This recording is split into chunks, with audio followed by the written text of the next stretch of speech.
وہ جا بھی رہا تھا, بسترے اٹھایا, سارا سامان اٹھایا اور سب کو پلٹ کر کہنے لگا, دیکھا حقیقت میں جو بیل ملتی ہے, جو ضمانت ملتی ہے, وہ رب ذوالجلال کے فیصلوں سے ہوتی ہے. یہ یقین اور توکل کی بات میں عرض کر رہا ہوں. عزیزان گرامی وقار, بہت سارے ایسے مسائل ہیں, اسی لیے میں آپ سے کہتا ہوں اگر اللہ مدد کر دے تو کوئی غالب نہیں آ سکتا, اور اگر اللہ تعالیٰ گرا دے تو پھر کوئی مدد بھی نہیں کر سکتا. اسی لیے اللہ تبارک و تعالیٰ کی مدد کس کے لیے آتی ہے وہ بھی قرآن کہتا ہے, وَكَانَ حَقًّا عَلَيْنَا نَصْرُ الْمُؤْمِنِينَ, ہم نے اپنے اوپر لازم کر لیا ہے کہ ایمان والوں کی مدد کریں گے. اور ایمان والا ہے کون؟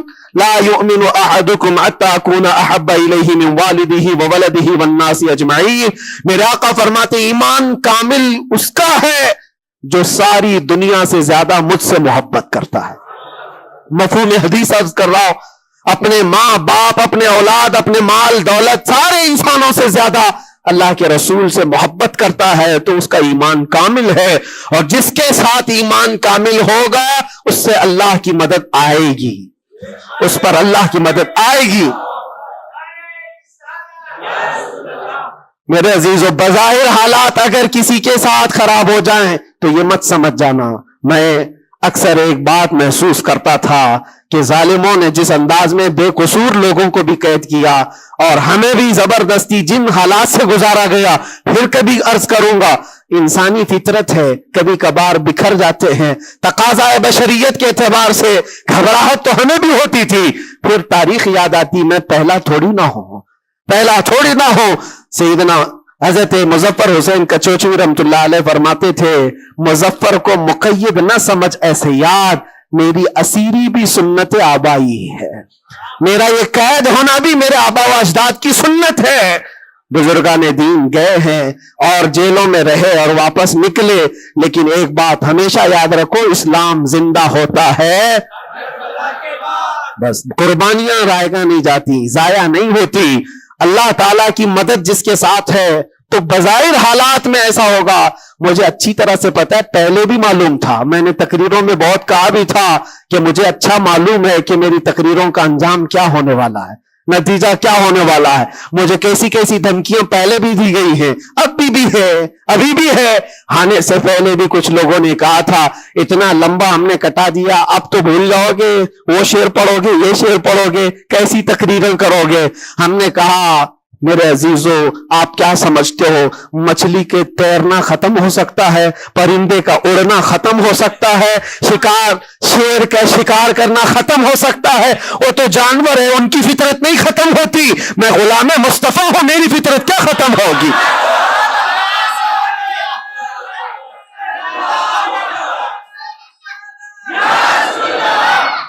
میں غلام مصطفیٰ ہوں, حق بات بولنا میری فطرت ہے, اور ہم اپنی فطرت سے بغاوت نہیں کرتے. اور یہ 8 مہینے نہیں 8 سال بھی رہے, اس کے بعد نکالیں ہم وہی بات کہیں گے جو میرے مصطفیٰ کی عزت کی بات ہوگی. عزیزان گرامی وقار, حالات بظاہر کچھ دنوں کے لیے ہوتے ہیں. امام احمد بن حنبل پر تو 1500 کے قریب نہیں 300 کے قریب کوڑے لگائے گئے تھے. 300 کوڑے کس کو کہتے ہیں, انسان مر جاتا ہے. وہ امام احمد بن حنبل 5 لاکھ حدیثوں کے حافظ, لیکن جمے رہے, ڈٹے رہے, نہ کبھی ان کا عزم ختم ہوا, نہ حوصلہ ختم ہوا. ائمہ اعظام کو یہ تمام چیزیں گزرنی پڑی ہیں. امام اعظم ابو حنیفہ رحمۃ اللہ تعالی علیہ جیل میں تو انتقال ہو گیا, اس امام کی جس کو کروڑوں آج فالو کرتے ہیں. السلام علیکم دوستوں, امید کرتا ہوں آپ نے اس بیان کو پورا سنا ہوگا. اگر آپ کو یہ بیان پسند آیا ہو تو ویڈیو کو لائک اور چینل کو سبسکرائب کریں.